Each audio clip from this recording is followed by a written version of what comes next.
Hello friends, अस्सलाम वालेकुम। कैसे हैं आप लोग? इंशाल्लाह ठीक ही होंगे। तो आज मैं आपके साथ बहुत ही क्रिस्पी सा क्रंची सा टी स्नैक्स बनाने जा रही हूँ। बहुत ही मज़ेदार से। आप बच्चों के टिफ़िन में भी रख सकते हो, किसी के मेहमान के आने पर भी आप उसके नाश्ते में रख सकते हैं।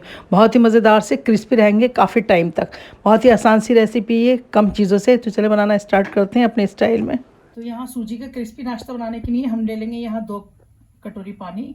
मतलब जितनी हमने सूजी ली उतना ही हमने पानी का यूज़ करना है। तो यहाँ मैंने 2 बाउल भर के ले लिया है पानी। बस इसमें हमने और कुछ नहीं डालना है। थोड़ी सी हमने डालनी है अजवाइन, थोड़ा सा हाथों से क्रश करके, जिससे इसमें अच्छा सा फ्लेवर आ जाए। आधा छोटे चम्मच की तरह करीबी मैंने अजवाइन ली है। इसको अच्छे से क्रश करके डालेंगे हाथ से।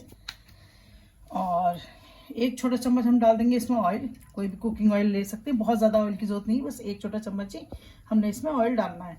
और टेस्ट के अकॉर्डिंग डाल देंगे हम इसमें आधा छोटा चम्मच नमक, या जितना आपको टेस्ट लगता हो। तो सूजी के अकॉर्डिंग आपको डालना है नमक। अब इसमें एक उबाल आने देते हैं। एक उबाल आ जाए फिर इसमें हम सूजी को डालेंगे। यहाँ देखिए पानी में एक उबाल आ चुका है। अच्छे से इसे मिक्स कर देंगे। और अब हम इसमें डाल देंगे सूजी जो हमने ली है। ये बारीक और मोटी कोई भी सूजी आप यूज़ कर सकते हो। तो यहाँ मैंने 1 बाउल लिया है और 1 बाउल और ले लेंगे। मतलब जितना हमने पानी यूज़ करना है उतनी ही सूजी का यूज़ करना है। अगर 1 कटोरी आप सूजी ले रहे हो तो 1 ही कटोरी पानी का यूज़ करेगा। बस इसे हम लो फ्लेम पर अच्छे से कुक कर लेंगे। फ्लेम जो है इस टाइम लो कर दीजिएगा और अच्छे से इसे मिक्स कर देंगे पानी के साथ में। तो कुछ सेकंड के लिए हमने इसे मिक्स कर दिया है अच्छे से, बढ़िया से। आप देख सकते हो ये डो की तरह हो गई है। बस ये गर्म है, गैस की फ्लेम हमने बंद कर दी है। और इसे ढककर 2 मिनट के लिए, जब तक कि ठंडा नहीं हो जाता, हमने इसको रख देना है ढककर। तो यहाँ देखिए ये सूजी अच्छे से पक चुका है और मैंने इसको ढककर रख दिया था। बिल्कुल एकदम सॉफ्ट हो गई डो की तरह। तो बस हमने यहाँ 2 कटोरी सूजी 2 कटोरी पानी लिया है। तो यहाँ हमने उबले हुए आलू को ठंडा करके ग्रेट कर लिया, मतलब कद्दूकस कर लिया है। अब इसमें 2 कटोरी आलू हम डाल देंगे। आप देख सकते हो कि यहाँ मैंने 2-2 कटोरी का मेजरमेंट रखा है। तो ये सारे हमारे आलू आ गए। अब इसमें हम डाल देंगे कुछ मसाले। तो यहाँ भुना कूटा हुआ वो है जीरा, जिसको मैंने अच्छे से कूट लिया है, भूनकर कूट लिया है। इससे इसका फ्लेवर बहुत अच्छा आ जाता है। और यहाँ हमने डालनी है आधा छोटा चम्मच कुटी हुई लाल मिर्च। मिर्च आप अपने अकॉर्डिंग थोड़ी कम या ज़्यादा कर सकते हो। थोड़ा सा यहाँ डाल देंगे हम धनिया, जो मैंने सुखा के रख रखा है। इससे इसका फ्लेवर बहुत अच्छा आता है। अगर ये आपके पास नहीं है तो फ्रेश धनिया भी डाल सकते हो। तो ये हरा धनिया है जिसको मैंने सुखा के पाउडर बना रखा है। इसी के साथ हम डाल देंगे ये पिज़्ज़ा सीजनिंग। इससे बच्चों को बहुत अच्छा टेस्ट लगता है। तो ये हम डाल देंगे, ये आधा छोटा चम्मच के आसपास डाल देंगे। नमक हम पहले डाल ही चुके हैं। बस सारी चीज़ों को, बहुत बेसिक मसाले डालें। आप चाहो तो काली मिर्चें या दखनी मिर्च भी इसमें दरदरी कूट के डाल सकते हो। बस मैंने इतना ही इसे सिंपल रखा है। बहुत ही सिंपल सी रेसिपी है। इसको सारी चीज़ों को बढ़िया से मिक्स कर लेंगे, सारी चीज़ें मैश कर लेंगे बढ़िया से। तो यहाँ देखें सारी चीज़ें मिक्स कर ली हैं बढ़िया से और ये डो की तरह हो गया है। तो बस हम इनके पेड़े काट लेंगे और इनको बेल लेंगे। आप अपने अकॉर्डिंग बना सकते हैं, कैसे कोई भी आप शेप दे सकते हो। इनकी बॉल्स भी बना सकते हैं, लेकिन मैं इनको एक स्नैक की तरह से पतले पतले स्लाइस काट कर इसको शेप दूंगी। तो यहाँ देखें इस तरह से मैंने शीट की तरह बेल लिया है।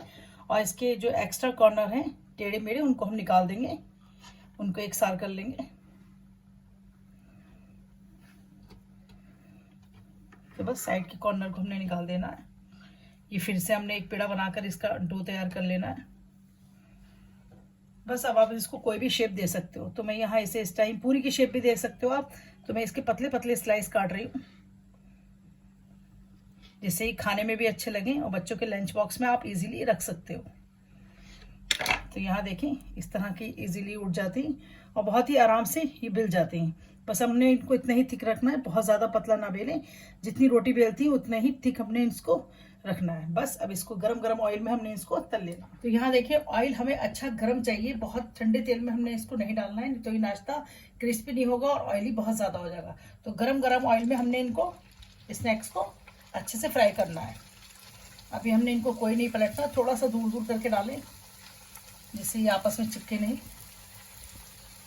तो बस इतनी ही पैन में आ रहा है, तो अब मैं इसको इतने ही तलने दूंगी। यहाँ देखें ये मैंने दोनों तरफ से पलट पलट के बढ़िया से, मतलब इनको हमने ज़्यादा नहीं छेड़ना होता, बस एक साइड से ही सीख जाते हैं बढ़िया से। और आप देख सकते हो कितने क्रिस्पी बने। तो इसी तरह से मैंने ये दूसरा बैच भी इसमें डाल देना है। और ये आप इनकी आवाज़ सुने कितने क्रिस्पी हैं, बहुत ही क्रंची।